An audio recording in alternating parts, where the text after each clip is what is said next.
Hello and welcome to Physical Sciences. My name is Temba Ngube. Today in our session we shall be looking at exploring some of the electrostatic experiment behind the idea of trying to predict what happens when you bring two materials together and separating them with an intention to explore the principle of conservation of charge, as well as why do we say that charge is actually quantized. So as a result of that, we will look at using some demonstrations which is based on conservation of charge. Okay, remember, when we say something is conserved, it means that it must remain constant. So this something is actually a physical quantity. It must remain constant. Okay, we shall look into what are the conditions for charge to remain constant. Okay, but this is not exactly far removed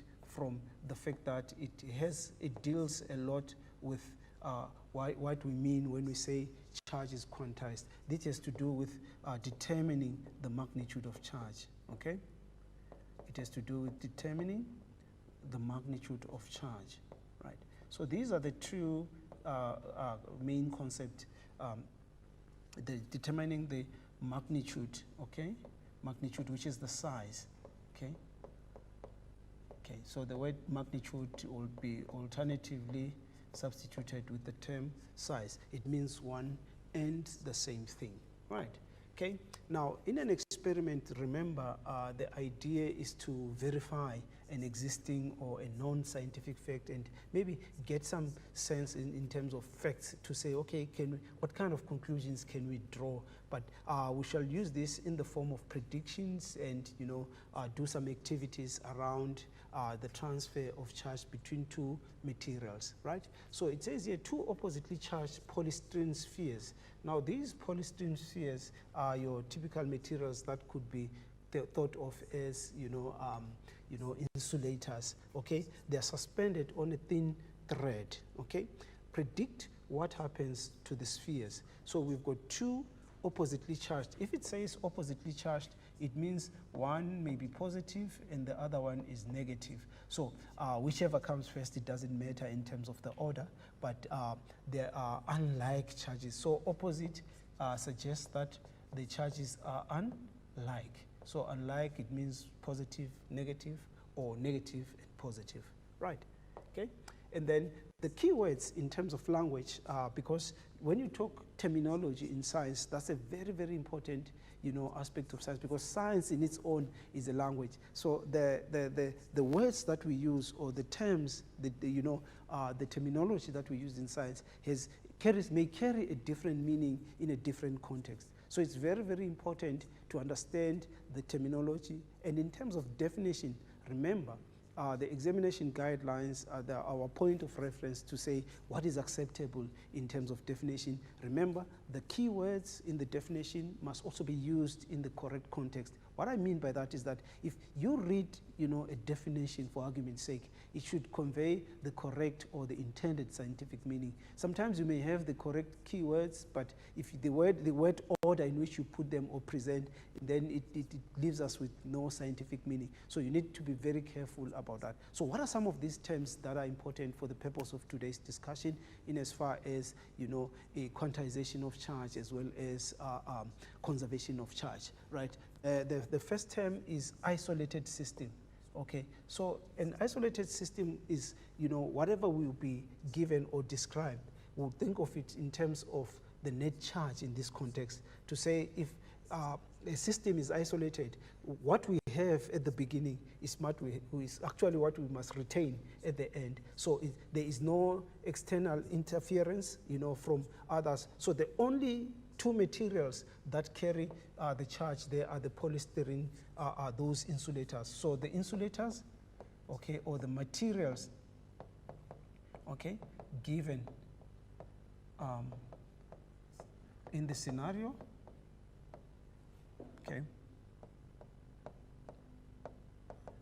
are the only ones, are the only objects, okay, are the only objects that carry charge. Okay. So we're trying to break this down with, in terms of, you know, the context. So the isolated system, the only charge is what we've been given. So there won't be charge going out of that system or charge coming into the system. Hence, we'll say that the net charge will remain constant. And when we talk about net charge, we're talking about the total charge in that system, okay?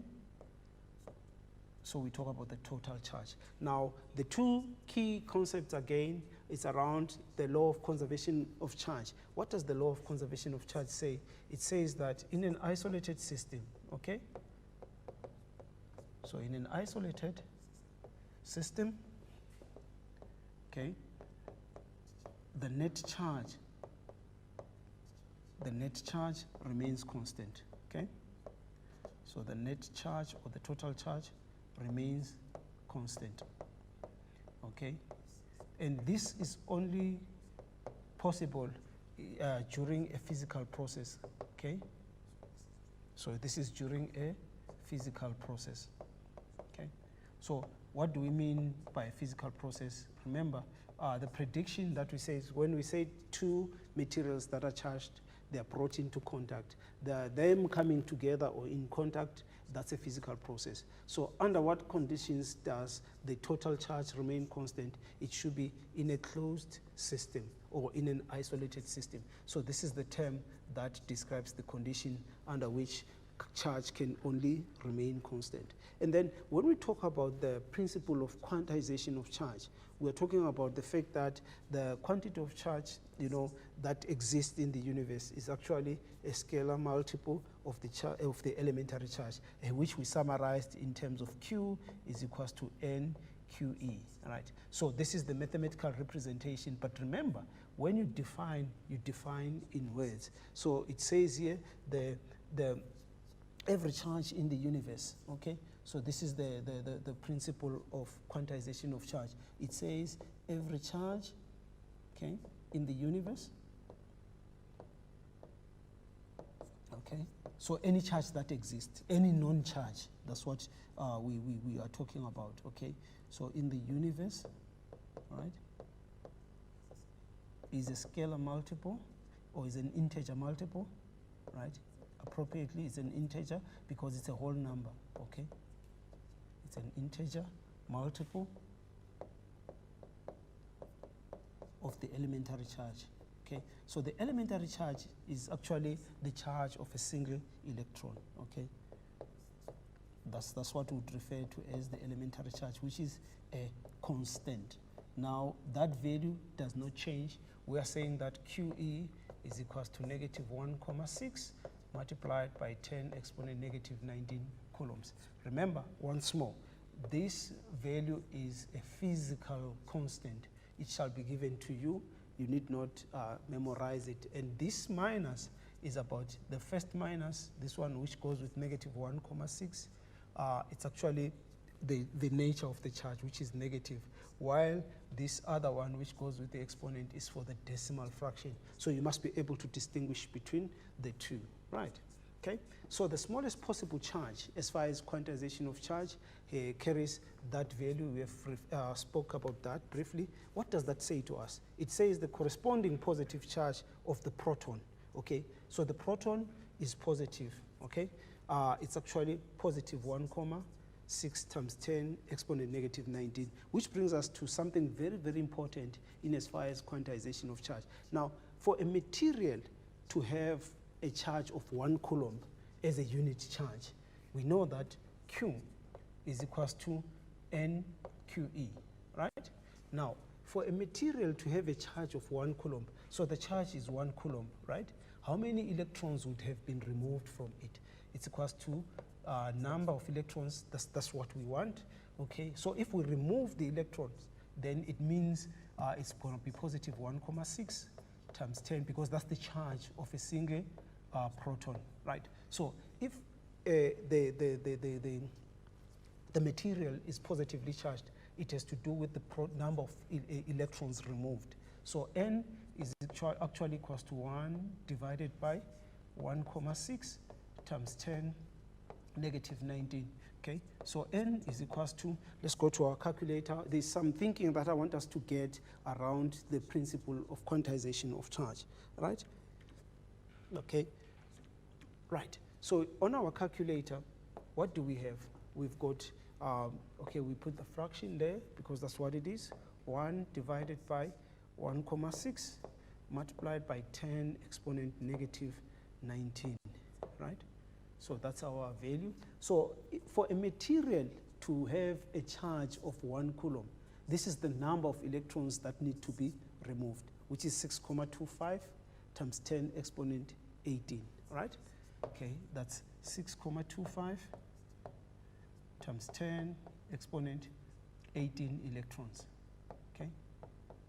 Right. This is what we mean when we say for us to change a neutral material from charge, a net charge of 0 to a unit charge, which is 1 coulomb. This is actually the number of electrons that need to be removed from it, right? So equally so, we can also think in terms of the number of electrons that have to be added, for it to have a charge of 1 coulomb. Would add the same number of electrons, because when you add, the material acquires a negative charge, but when you remove, the material acquires a positive charge, right? Moving along, so we're still looking at quantization. It says here, an object that is a charge of negative 1 coulomb contains this number of electrons in excess. Now this number looks familiar, okay? So to get a charge of 1 coulomb, right, a negative 1 coulomb, we are saying we must add a certain number of electrons based on the principle of quantization of charge. So for us to get 1 coulomb, actually we must say 6,25 electrons added, okay? 6,25 times 10 exponent 18 electrons. We multiply this by the elementary charge, negative 1. Why are we saying negative in this case? It's because we are adding, and the charge that will arise is a negative, as we discussed this earlier in the origin of charge. So that's 1,6 multiplied by 10 exponent negative 19, okay? Negative 19, that's the elementary charge. So Q in this case will obviously work out to negative 1 coulomb, okay? It will work out to negative 1 coulomb. So for us to get a charge of negative 1 coulomb, we actually have to add this number of electrons. So let's understand, the quantization of charge in that way, right? Okay, and then there are different units of measuring charge, but the SI unit is actually the coulomb, okay? So we've got millicoulombs, we also have microcoulombs, nanocoulombs, and picocoulombs. Now, of these that are listed, which are the most common ones, the smallest of them all is a picocoulomb, because we are dividing by 10 exponent 12, okay, which is a very big number. While a millicoulomb, we're actually dividing by 1,000. In other words, to move from millicoulomb to coulombs, what do? We divide by 1,000, okay? So if we divide by 1,000, it's as good as multiplying by 10 exponent negative 3, which explains that part of our conversion. So we need to carry out these necessary conversions as and when it's necessary, okay? So there are different things that you can, values that you can, or SI units that can be given. Like for argument's sake, this is negative 4 microcoulombs. This is equal to, okay, negative 4 multiplied by 10 exponent negative 6 coulomb, okay, right? And then if we have got positive 15 nano, okay, it says 15 times 10 exponent negative 9 coulomb, okay? So these are the different units. And then also you'd understand that the micro are, because we are saying that 1 microcoulomb, right, is equals to 1 times 10 exponent negative 6 coulomb, while 1 nanocoulomb is equals to 1 times 10 exponent negative 9 coulombs. So this reduces to 15 multiplied by 10 exponent negative 9 coulombs.